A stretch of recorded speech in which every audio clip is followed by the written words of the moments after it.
Olá, eu, Heitor Galdino e meu colega Hernandes Macedo iremos trabalhar hoje sobre segurança do banco de dados. Olá, professor Ari e colegas. Aqui é o Hernandes Macedo.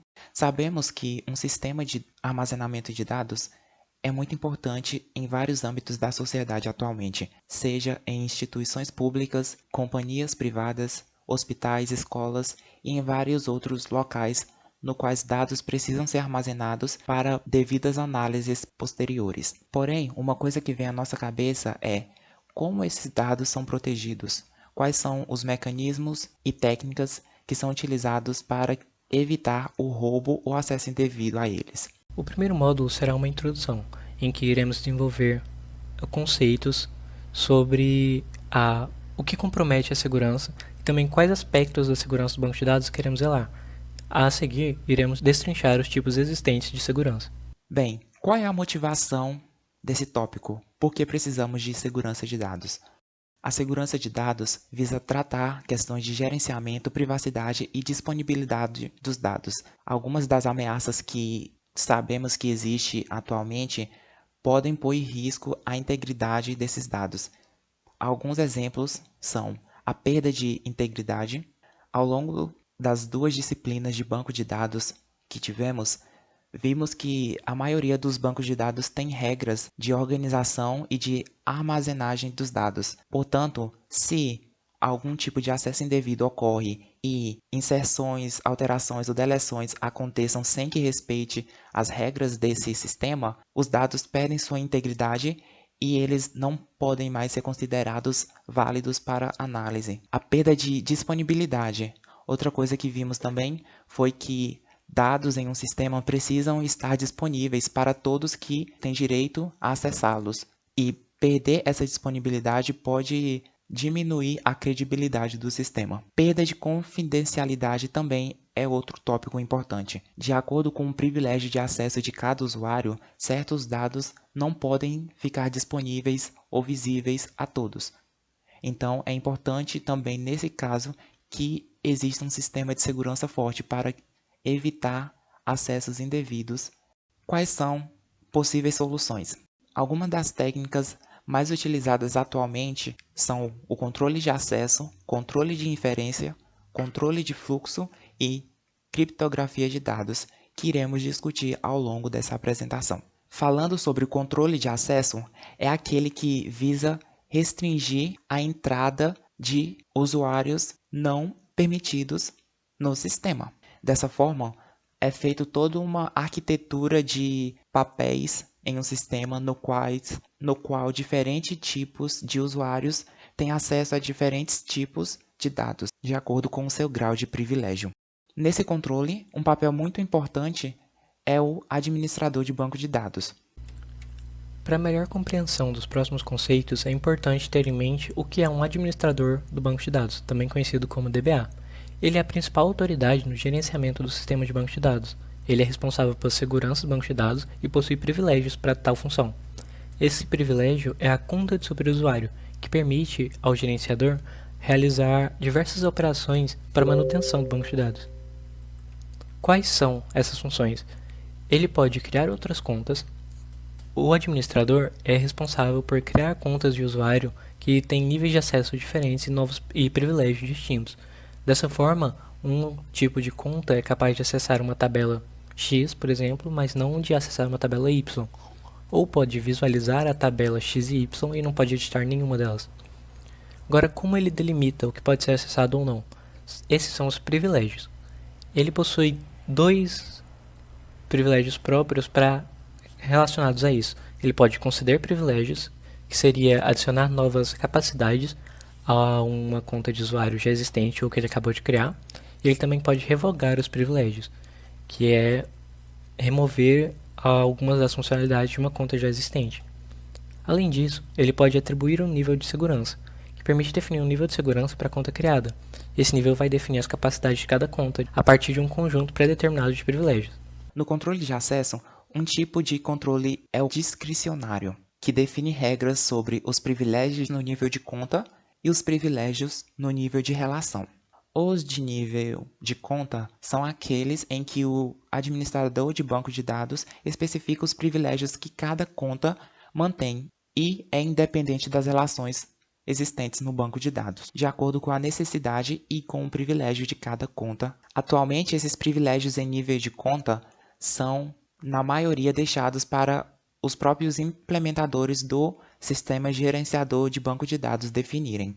Porém, a título de exemplificação, supondo que um administrador de banco de dados crie 4 contas, A1, A2, A3 e A4, e queira que apenas uma possa criar relações na base. Ele pode então executar o seguinte comando SQL: create schema, exemplo, authorization A1. Ou seja, ele está dando autorização para a conta A1 criar tabelas no esquema chamado exemplo. Se esse usuário A1 queira permitir que a conta A3 recupere informações de tabelas específicas e que também possa propagar o privilégio select para outros, ele pode executar o seguinte comando: grant select on tabela 1, tabela 2 to A3 with grant option. Ou seja, ele está dando a possibilidade, a permissão para o usuário A3 selecionar elementos em tabelas específicas, no caso tabela 1, tabela 2, e além disso, está dando também a possibilidade de o A3 propagar esse privilégio para outros usuários, por causa dessa grant option. Agora, suponha que a conta A1 decida revogar o privilégio select na relação tabela 1 de A3. Então, A1 pode emitir o seguinte comando SQL: revoke select on tabela 1 from A3. Ou seja, ele revogou a possibilidade de selecionar elementos da tabela 1 pela conta A3. Além disso, o controle discricionário também define regras sobre privilégios em nível de relação, que é aqueles em que o administrador de banco de dados pode controlar o privilégio para acessar cada relação ou visão individual no banco de dados. Nesse caso, são especificados para cada usuário as relações individuais sobre as quais cada tipo de comando pode ser aplicado. Como exemplo, suponha que a mesma conta A1 discutida anteriormente queira dar de volta à conta A3 a capacidade limitada para query do tipo select da relação tabela 1 e queira permitir que A3 possa propagar o privilégio. Basta então criar essa seguinte visão, especificando quais atributos que podem ser selecionados. Create view A3 tabela 1 as select atributo 1, atributo 2, atributo 3 from tabela 1. Nesse caso, ele criou uma visão chamada A3 tabela 1 que define justamente o que o usuário A3 irá ver da tabela 1 quando ele selecionar os dados dessa tabela. Por isso, apenas o atributo 1, 2 e 3 foram especificados e é uma capacidade limitada no select. Depois de criar a view, ele deve concedê-la ao usuário A3 através do comando grant select on A3 tabela 1 to A3 with grant option. Em contrapartida, temos outro tipo de controle, que é o mandatório. O sistema é o responsável por aplicar as políticas de acesso e não um proprietário do objeto. Os usuários não podem definir ou alterar controles de acessos próprios. Um exemplo seria, caso uma entidade, por exemplo, um processo, queira acessar ou alterar um dado, antes dessa ação ser concluída, um conjunto de atributos de segurança, aqueles que foram previamente definidos pelo administrador no sistema, é examinado para autorização. Se todos os atributos apropriados estiverem no lugar e essa análise retornar positivo, então a ação é permitida. Caso contrário, negada. Um outro tipo de controle é o controle de inferência. No contexto de banco de dados, inferência é o termo utilizado para a obtenção de acesso a dados confidenciais a partir de dados não confidenciais. Um caso em que o controle de inferência é muito útil são para banco de dados estatísticos, aqueles em que guardam dados de vários indivíduos e trazem dados estatísticos para análise. Nesse caso, os usuários não privilegiados têm permissão apenas para recuperar informações estatísticas de grupos de populações. Porém, com certas manobras mal intencionadas, eles podem obter dados de pessoas específicas. Um exemplo: supondo que em um banco de dados estatístico qualquer, temos uma relação pessoa em que os seus atributos são nome, renda, endereço, cidade, estado, CEP, sexo e escolaridade. Suponha que alguma pessoa mal intencionada queira saber o salário de um Marcelo Aguiar qualquer. Uma pessoa íntima que ele sabe que é homem, residente de Palmas, Tocantins, e que ele tem como escolaridade superior um título de PhD.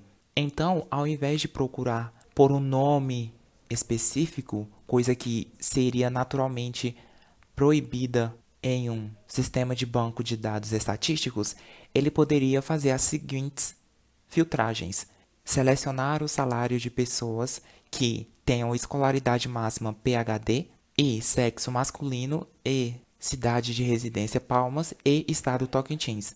Dessa forma, a quantidade de pessoas nessa subpopulação que respeitem a todos esses filtros seriam pequenas, se não uma. Se fosse uma, a pessoa iria saber que aquela média ou salário seria exatamente a da pessoa que ele quer saber. E se tivesse um intervalo de pessoas pequeno, ainda assim ele poderia usar a média para ter uma base do que ele quer saber. E isso é um problema, pois a partir de dados públicos foi inferido uma informação que precisaria ser privada. Quais são as possíveis soluções para esse caso? O banco de dados pode ser configurado para que proíba consultas estatísticas sempre que o número de tuplas na população especificada pela seleção seja abaixo de algum limite inferior. Também pode-se proibir sequências de consultas que se referem repetidamente à mesma população de tuplas. E, por fim, poderia particionar todas as informações existentes nesse banco de dados. Logo, seriam criados grupos de X tamanho, por exemplo, e seriam definidos que as consultas poderiam se referir a apenas conjuntos completos ou união de conjuntos diferentes, mas nunca em subpopulações de um conjunto. Dessa forma, evita-se que informações muito detalhadas e específicas sejam acessadas. Um outro tipo de controle é o de fluxo. É responsável por regular a distribuição ou fluxo de informações entre objetos acessíveis. O objetivo aqui é evitar que uma informação seja transferida de um objeto mais protegido para outro menos protegido e, por isso, ser acessada indevidamente. Uma solução intuitiva é definir que a transferência de informações de um emissor para um receptor só acontece se a classe de segurança do objeto receptor for tão ou mais privilegiada do que a do emissor. Como essa técnica funciona na prática? Pode-se classificar as informações em duas classes diferentes: informações confidenciais e não confidenciais. Dessa forma, todos os tipos de fluxos podem acontecer, exceto aqueles que envolvem transferência de uma classe C para uma N, por exemplo, ou seja, está transferindo informações de uma classe confidencial para outra não confidencial, o que não é permitido. Os controles de fluxos podem utilizar mecanismos estendidos de controles de acesso, que foi discutido anteriormente, pois, no final de tudo, baseia-se em saber quais tipos de informações pode ser acessada por cada usuário de acordo com o grau de confidencialidade da informação e o grau de privilégio de certo usuário. Agora, no módulo 5, iremos explorar um pouco sobre criptografia. Nos módulos anteriores, acabamos observando alguns métodos de controle de acesso, de inferência e do fluxo de dados. E sabemos que esses métodos são confiáveis, mas também podem falhar. Então, não é adequado nós tomarmos eles como 100% seguros. Para nos proteger de possíveis falhas, a gente utiliza um método de criptografia para proteger os dados. O que é uma criptografia? É a conversão de dados para texto cifrado, um formato que não pode ser facilmente entendido, por pessoal não autorizado. Para a criptografia, nós vamos trabalhar as seguintes definições. O que seria um texto cifrado? São os dados que a gente criptografou. O texto limpo é o texto claro, são dados inteligíveis, dados que a gente quer proteger. Criptografia é o processo de transformar o texto limpo em texto cifrado, e descriptografia é o processo inverso, transforma texto cifrado em texto limpo. A criptografia é aplicar um algoritmo utilizando uma chave de criptografia para a proteção dos dados. Para associar novamente os dados, é necessário utilizar um algoritmo de descriptografia, utilizando uma chave de descriptografia correspondente. Inicialmente, era utilizada a mesma chave para criptografar e descriptografar os dados, o que pode ser um problema, porque se você sofre de um vazamento da chave de criptografia, por exemplo, que só serve para proteger os dados, você automaticamente está disponibilizando a chave de descriptografia, que vai dar acesso a qualquer um que tem essa chave e o dado cifrado para o dado limpo. Para nos proteger disso, foi criada a criptografia de chave pública. Esse método soluciona o problema de ter uma única chave, gerando, através de algoritmos matemáticos, um par de chaves, uma chave pública e uma chave privada. A chave pública pode ser transmitida de forma não segura, porque ela só protege os dados. É como se fosse uma chave que só consegue trancar a porta, e você precisa de uma chave diferente para destrancar. Não tem problema você entregar para qualquer desconhecido uma chave que só tranca a sua porta, mas tem problema você entregar uma chave que destranca. O texto limpo é um dos ingredientes da infraestrutura desse método. Ele é o dado que a gente alimenta ao algoritmo como uma entrada, o dado que a gente quer proteger. O algoritmo de criptografia utiliza a chave pública para proteger o dado, através de um processo de criptografia. A chave pública e privada são um par de chaves relacionadas que serão usadas na criptografia e descriptografia, respectivamente. O texto cifrado é o texto depois do processo de criptografia, texto já protegido, que vem da saída do algoritmo. O algoritmo de descriptografia aceita o texto cifrado e uma chave privada, a chave correspondente que descriptografa esse texto, retornando o texto limpo original. A gente tem um conceito importante para a criptografia, que são os certificados digitais. Eles são certificados que reúnem o valor da chave pública com a identidade da pessoa que mantém a chave privada respectiva. Eles são emitidos e assinados através de uma autoridade certificadora e contêm os seguintes dados. Contém informações sobre o proprietário. Através de um identificador único chamado de nome distinto, armazenam o nome do proprietário, sua organização e algumas outras informações sobre ele. Ela também possui a chave pública do proprietário, possui a data de emissão do certificado, possui o período de validade do certificado, informações sobre o identificador do emissor e também a assinatura digital da autoridade certificadora. Todas as informações são codificadas através de uma função message-digest e o certificado passa a validar a associação entre o proprietário e sua chave pública. No módulo 6, veremos questões de privacidade. Acabamos de aprender sobre a criptografia, que serve para nos proteger de eventuais falhas no controle dos dados. Mas, e se essa também falhar? Aí o usuário não autorizado que obteve acesso a esses dados vai estar com os dados que queremos proteger.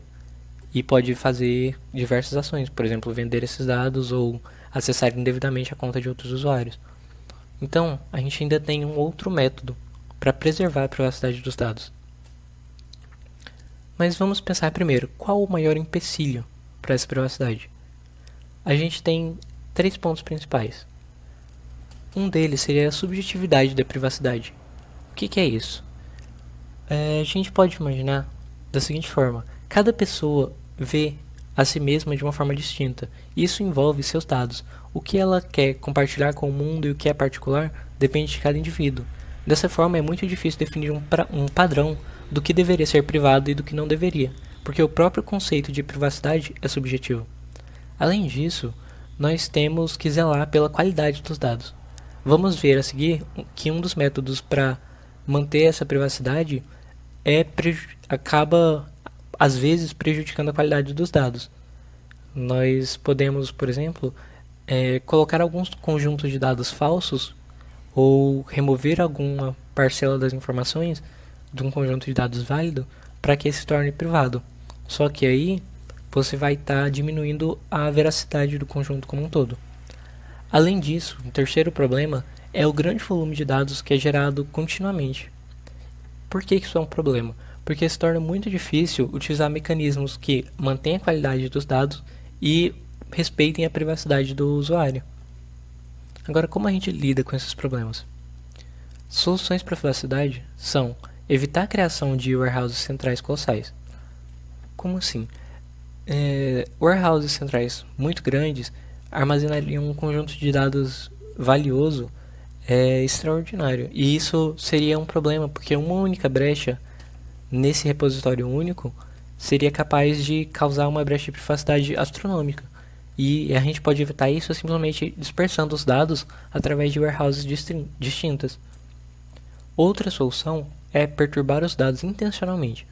Como assim? A gente pode modificar os dados, tornar eles anônimos, assim aliviando o risco da privacidade associados à mineração desses dados.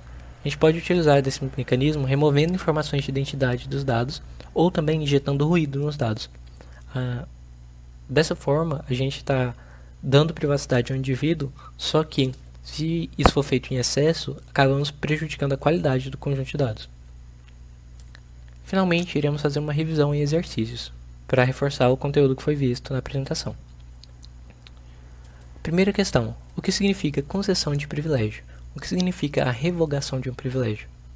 São conceitos trabalhados pelo administrador do banco de dados. Agora, o que são eles precisa ser respondido. Questão 2. Que tipo de informação o certificado digital inclui? Nós observamos na apresentação o que é um certificado digital e basta responder qual tipo de informação ele possui. Questão 3. Como a privacidade dos dados pode ser preservada em um banco de dados? Isso é um conceito muito importante que possui toda uma subseção própria. As informações são um dos elementos mais valiosos no mundo moderno e por isso é fácil interpretar que garantir que elas estejam seguras e que não sejam violadas é igualmente importante. Espero que a nossa apresentação tenha sido suficiente para dar um insight inicial sobre todas essas questões de segurança e privacidade e que possamos obter cada vez mais conhecimentos a partir de estudos posteriores. Essa foi a apresentação. Eu sou Heitor Galdino, meu colega Hernandes Macedo. Muito obrigado.